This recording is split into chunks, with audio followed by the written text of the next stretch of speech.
A new PlayStation 5 exclusive game gets announced by Sony. Xbox seems to be working with Kojima on their next game. A big Nintendo Switch game gets leaked, and Nintendo says some very interesting things about E3 2021. That's right, folks. All systems are covered in this video, so really, there's something for everyone in it. What's going on, guys? I'm RGT85. If this is your first time on the channel, welcome. Be sure to hit that subscribe button and be sure to share and like the video. But without any further ado, let's talk about what's going on in the world of video games.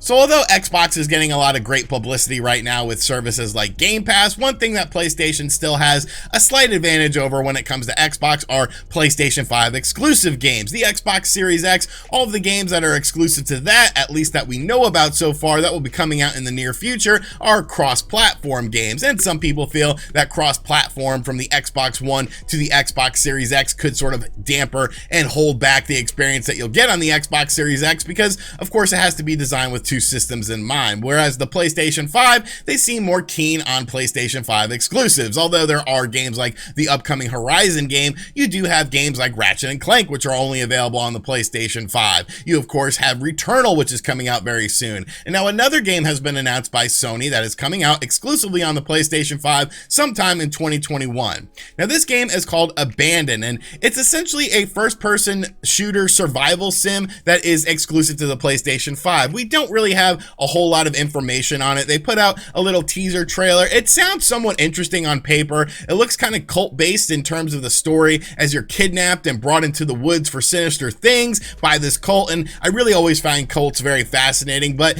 I do feel like I want to see what this game is actually about. If it's a survival game, like how hardcore of a survival game is it? Because a lot of these survival games, you know, have a very steep learning curve, and I never really get into them because of all of the resource management and all of the crafting and things like that. Like, it's just too in-depth for me to want to enjoy and play this game. Now, I'm not going to sit here and say that this game looks absolutely amazing because, like I said, this teaser trailer is very ominous. It doesn't really showcase much of what's going on, but this game is scheduled as a PlayStation 5 exclusive to come out sometime in 2021. So I'll be keeping my eye on Abandon. I think it looks kind of interesting. The premise is interesting enough to make me want to keep an eye on it, but what do you think about Abandon? Is this the game of the year? I mean, probably not, but you know, maybe you like it. Let me know in the comments down below.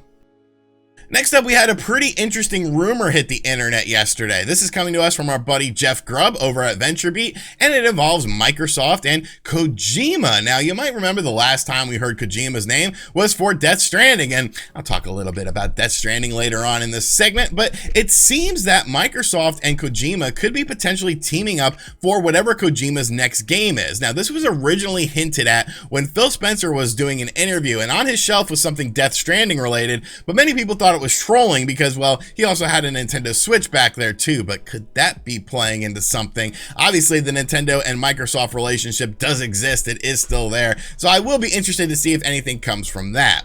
Now, once again, this game could be cool, you know, whatever Kojima is working on, but I really feel like Kojima is crazy, and he might have gotten a little bit too crazy with Death Stranding. Like, I didn't necessarily hate Death Stranding, but I used to be a diehard Kojima fan during the Metal Gear Solid era before he left Konami and left the team. Like, Metal Gear Solid 3 is one of my top 5 favorite games of all time. I love Metal Gear Solid 4, 2, and 1. I love the stories, the gameplay, and all that. But I really feel like this is sort of like a pro wrestling sort of thing that I always sort of equate it to. You know, during the Attitude Era, you had Vince McMahon and Vince Russo, and Vince Russo was writing all these crazy storylines that would go through Vince McMahon, and Vince McMahon was essentially the filter because Vince Russo was crazy, and some of the stuff he wanted to write was just absolutely terrible in terms of what was going to actually be out there. So I feel like Konami was sort of Kojima's Vince McMahon, and, you know, was able to filter out things and filter out some crazy ideas. Like, Death Stranding at its core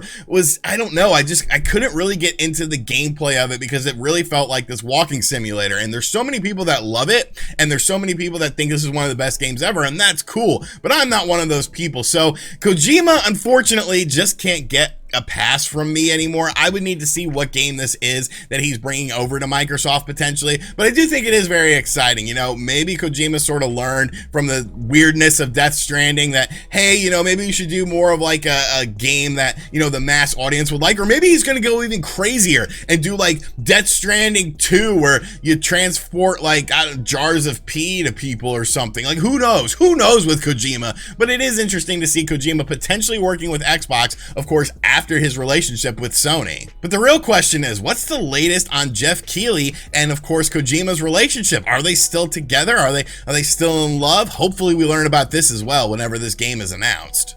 Next up, various rating board systems are a great way to learn about new games that are coming out before they are announced. And that is the situation we have right now with a big Nintendo Switch game that has been leaked. Now, you might remember very recently, last year, the Borderlands collection came out on the Nintendo Switch, consisting of Borderlands 1, Borderlands 2, and some of the subsequent DLC. Well, additional DLC was released for Borderlands 2 that was, I believe, free of charge to get if you had the Borderlands 2 game already. And this DLC actually plays into the Borderlands 3 storyline. So a lot of people were confused, like, well, why are they releasing this DLC if Borderlands 3 isn't coming out on the Nintendo Switch? Well, it looks like Borderlands 3 actually is coming out on the Nintendo Switch. Now, this was actually discovered on the PEGI ratings board as a listing for Borderlands 3 for the Nintendo Switch. Now, what I find interesting about this is that Borderlands 1 and 2 came out on a plethora of systems. You know, you had last generation versions of these games on things like the PlayStation 3 and the Xbox 360, so those games weren't necessarily very taxing to be on the Nintendo Switch, whereas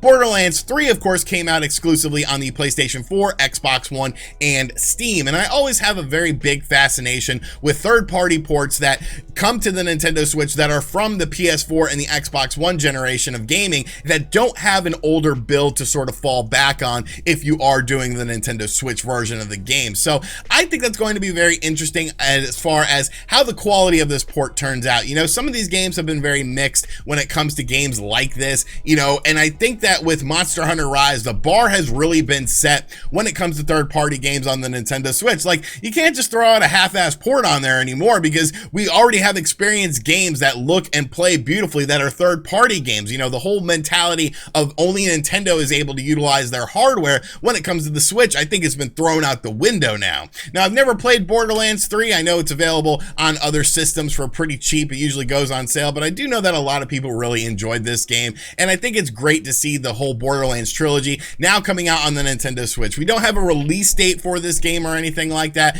I wouldn't be surprised if Nintendo does like a third-party direct like they did last year to sort of showcase this game alongside of other games sort of leading up to E3, which is our next topic in the video. But definitely very cool to see. Borderlands 3 appears to be coming to the Nintendo Switch, and I'm really curious to see the quality of this version of the game.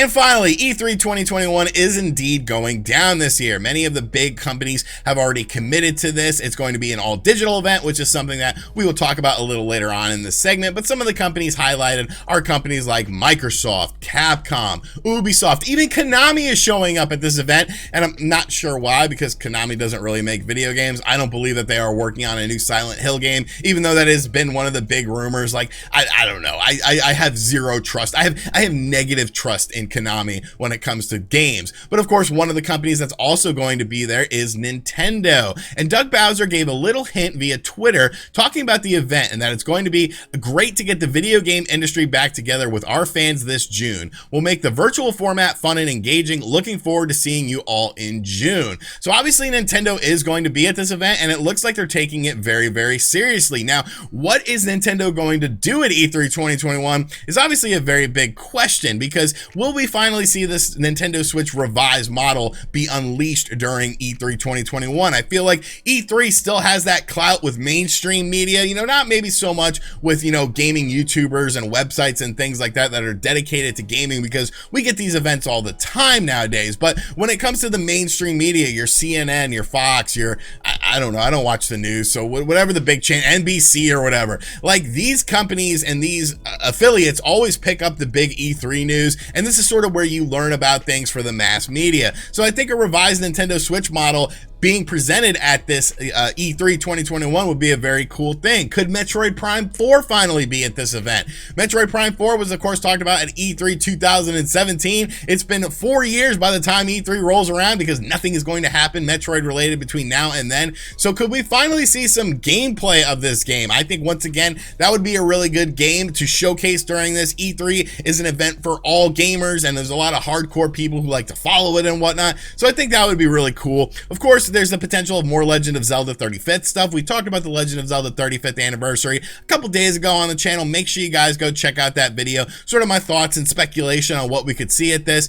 But obviously this is happening in June before the launch of Skyward Sword, so I feel like, you know, this would be a good time to talk about additional Zelda 35th stuff. We really don't know anything beyond summer of 2021 when it comes to the Nintendo Switch. We got that last Nintendo Direct earlier this year where they talked about what was happening in the first half of 2021, but the second half of 2021 is completely open. So I feel like this would be a great time to start talking about and showcasing new games for the Nintendo Switch that are coming out in the second half of the year. So beyond that though, I really feel like Nintendo is going to go all out with this. It's very interesting that all these companies are indeed participating in E3, and I really like E3 because it's a nice, you know, it's a clean format. You could sit there and say, well, you know, the traditional E3 of the show floor and stuff like that is outdated, and I would completely agree with you. But I do like having all these companies sort of lined up. Each one has their own time slot because last summer was just a mess. Everyone was trying to do events around E3 or just during the summertime. Obviously E3 didn't happen last year